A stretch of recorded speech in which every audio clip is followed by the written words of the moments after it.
तुझी ती एसीपी कुठल्या तरी सिक्रेट मिशनवर निघाली. हॅलो. हा मॅडम, बहुतेक आज रात्री काहीतरी सापडेल, कळवतो मी तुम्हाला. आजकाल तर फुलनशेतच असते ती. हाय माझं लक्ष. तुम्ही चौधरी मॅडम कडे लक्ष द्या, याच्याकडे मी बघतो.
आत्ता सापडला असता ना, शपथ सोडला नसता मी याला.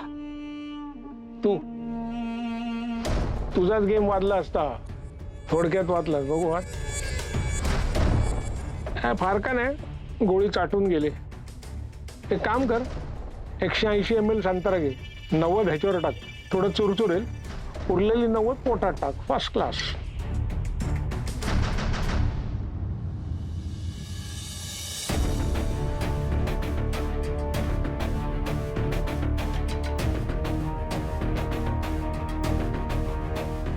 माझा जीव वाचवल्याबद्दल थँक्यू.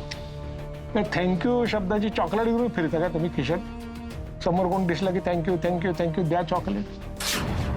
माझी मुलगी मला बघायला आली हॉस्पिटलमध्ये, तू आला नाहीस, त्याची भरपाई करतोय काय? पण मी कोण आहे माहिती ना, व्यंकट. देत नाही फुकाट, घेत नाही फुकाट, कळला? आणि हे मी सगळं करतोय ना, ते मी कसा सुधारलोय ते दाखवण्यासाठी नाही. माझ्या नातीची काळजी वाटते मला, म्हणून करते मी. थँक्यू विंक्यू सोड, ठेव तुझ्याकडेच. शेवटी आपले पण उसूल आहेत. हा उसूल आमचा पण आहे. जीव गेला तरी चालेल, पण गुन्हेगार सुटला नाही पाहिजे, हा आमचा उसूल. मग ड्युटीवर असू दे किंवा सस्पेंडेड असलो तरी. सारा तो बांगडू आता अलर्ट झालाय, त्याच्या मागावर राहून पण उपयोग नाही. कारण आता तो पळ पळ पळणार, आणि त्याला टीप लागली ना माझी, तर तो माझ्याच विरोधात फिल्डिंग लावणार. ऑफिशियली पण मला काही करता येत नाही, कारण सस्पेंड आहे मी. हा म्हणजे ते नाकाबंदी वगैरे. ती चौधरी आहे ना, चौधरी, ती त्याला एका बिळातून दुसऱ्या बिळात, दुसऱ्या बिळातून तिसऱ्या बिळात अशी फिरवत राहणार. जर नाकापेक्षा मोती जड झाला ना, तर ती त्या बांगडूला पण संपवेल. आस्तीन का साप.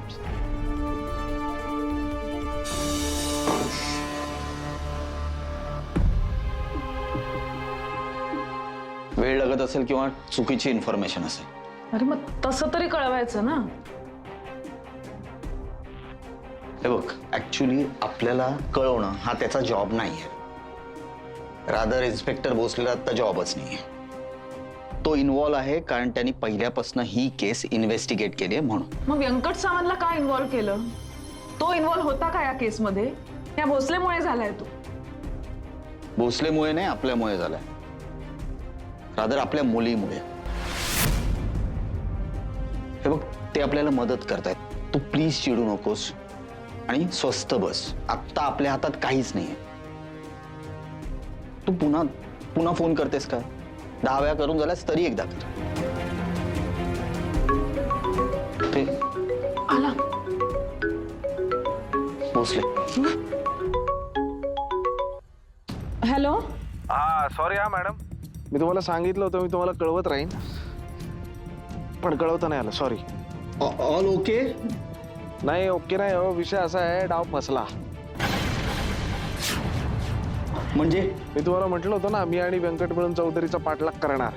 दोघंच? अजून पोलीस नव्हते तुमच्या बरोबर? ऐका ना, तुम्ही उलट तपासणी नका ना करू. हा आधीच डाव फसला की नाही, मी फ्रस्ट्रेटेड की नाही, माझं ऐकून घ्या ना जरा. मी त्या चौधरीच्या मागावर होतो. मनोरी जवळ तिला तो बांगडू भेटला. बांगडू? बांगडू मुंबईत आहे? हो, बांगडू मुंबईत आहे. आता मी आणि तुमचे वडील तिथे लपून बसलो होतो. चौधरी आणि बांगडू काय बोलतात ते ऐकण्याचा खूप प्रयत्न केला आम्ही, आणि काय ऐकू नाही आलं. माझा प्लॅन होता चौधरी गेल्यानंतर बांगडूला पकडायचं. मी प्रयत्नही केला, झटापट झाली, लागलं सुद्धा मला, पण बांगडू नाही हाती लागला, पळून गेला. आणि पप्पा कसं आहेत? नाही व्यवस्थित आहेत ते, पण डेंजर होतं तुमचे वडील. त्यामुळे किती बोलतात. माझ्या डोक्याची घंटा वाजली होती माहिती एका पॉइंटला. नाही पण माणूस चांगला आहे. आज त्यांनी माझा जीव वाचवला. जर त्यांनी माझा जीव वाचवला नसता तर आता तुमच्याशी फोनवर बोलत नसतो मी. परत एकदा जीव वाचवला. मग हे बघा, मला असं वाटतं की मी बांगडूला पकडण्याचा प्रयत्न केला, हे एवढ्यात तर चौधरी मॅडमला काय कळणार नाही. पण हे त्यांना कळण्याआधी आपल्याला काही सूत्र हलवावी लागतील. मला तुमची मदत लागेल श्रद्धा मॅडम. कसं ते मी तुम्हाला सांगतो.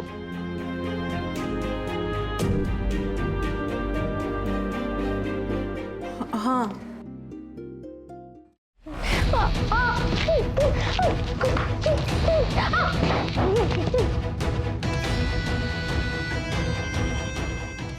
हरामखोर. साहेब साहेब चुकलं माझं. झोपा काढायला ठेवलंय का इकडे? पोरगी पळून कशी गेली? मी जर पोचलो नसतो ना तिथे वेळेत तर तुला, मला आणि नंतर हिला त्याने संपवून टाकलं असता.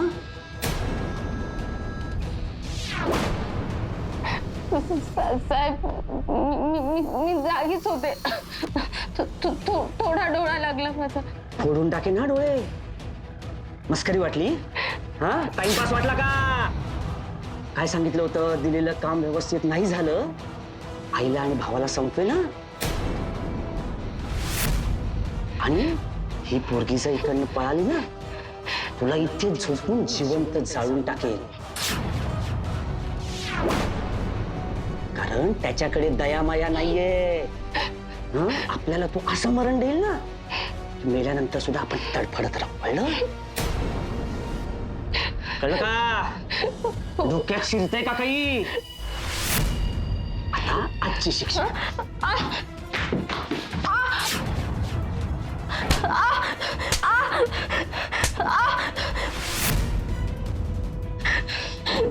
शेवटचं सांगतोय. हा,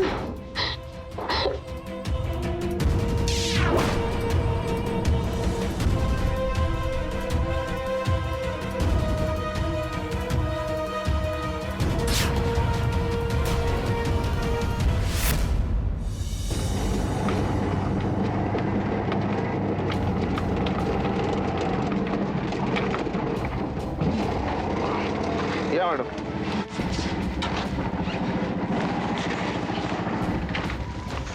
कुठे घेऊन आलात तुम्ही?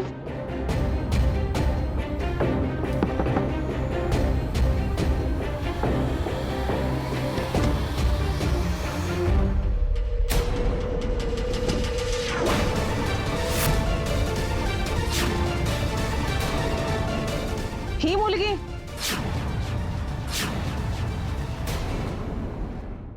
मॅडम विषय असा आहे. ओ मॅडम, मॅडम ऐका ना माझं, ऐका माझं. मी सांगितलं का नाही ही आहे? नाही नाही, मी मुद्दाम सांगितलं नाही असं नाहीये मॅडम. Try to understand. मला काहीतरी करायचंय. मी हिच्याशी एक शब्दही बोलणार नाही. अहो, एक संधी सोडत नाही आमच्या विषयी वाईट बोलण्याची. नाही नाही, असं नाहीये मॅडम. ऐका ना माझं, ऐका. मला माहितीये तुमच्यामध्ये बट्टी करायला आणलेलं मी. तुमची कट्टी आहे, कट्टीच राहू द्या. काहीतरी मोटिवेशन आहे. मी गांजलोय. ऐका माझं. तुमचं ऐकलं म्हणूनच आली आहे इथे. तुमचं ऐकून मी सस्पेंड झालोय मॅडम. ते तुम्ही सारखे होता. सावनी हवी आहे की नको आहे? काहीतरी मूर्खासारखे प्रश्न विचारत सुटायचं. काय करायचं या बायकांचं?